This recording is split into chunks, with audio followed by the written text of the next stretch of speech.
سلام علیکم دوستان، انشاءالله که همگی جو صحتمند باشه. رفتار رسیدیم به ریاست برشنا، جایی که برق حرارتی را جور کردن. ضرورت به درخت داشتن و ما هم خواستیم که امروز اینجا آمده درخت غرس کنیم که حدوداً $200 درخت است که امروز اینجا غرس میشه.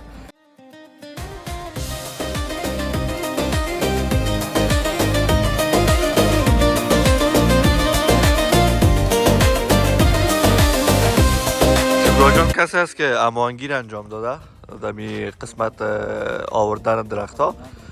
دیگه در تصویر میبینید. شکران جان، چقدر درخت امروز اینجا ضرورت بود؟ اینجا 150 درخت. انشاءالله که 150 درخت هم میشانیم دیگه. ایشان باز خدا مهربان است. انشاءالله درخت های بهتر از اینا میوه باشه خوبه. انشاءالله واقعا بسیار اساس از دوستا. فعلا نزدیک به دی سبز هستیم.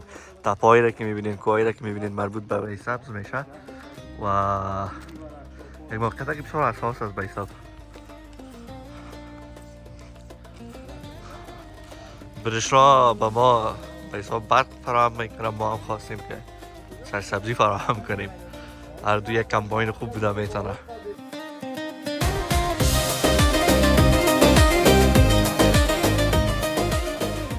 فعلا زنده باشن، لطف کردن. بیاین میگن نان باید نوش جان کنیم و بعد از این باز کار شروع میکنیم. تامخانه است، تامخانه است که مربوط به ریاست برشنا میشه.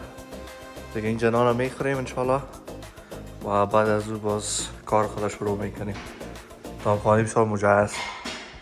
برادر که هم اینجا کار میکنه در قسمت آشپزخانه. یک دستای خدا بوشیم.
و فعلا در مسیر هستیم، میریم بخیر به طرف هدف.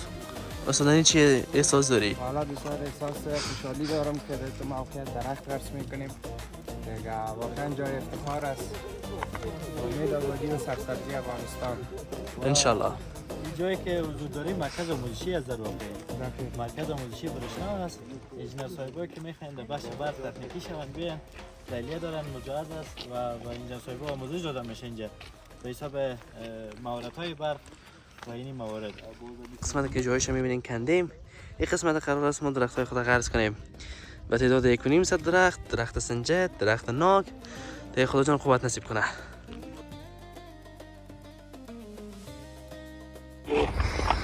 توفیق بده ما را که مستر خدمت شیم و بتانیم در سرسبزی وطن عزیز خود و در یک فضای ایجاد فضای سبز و یک محیط سالم کمک‌های را و اجرات را داشته باشیم. یک بار دیگر هم از شما جوانان و از شما کسایی که در این بخش ما را همکاری کردید بسیار زیاد تشکر و سپاسگزاری میکنیم. حالا بسم الله گفته بخیر به غرس نیال اول شروع میکنیم.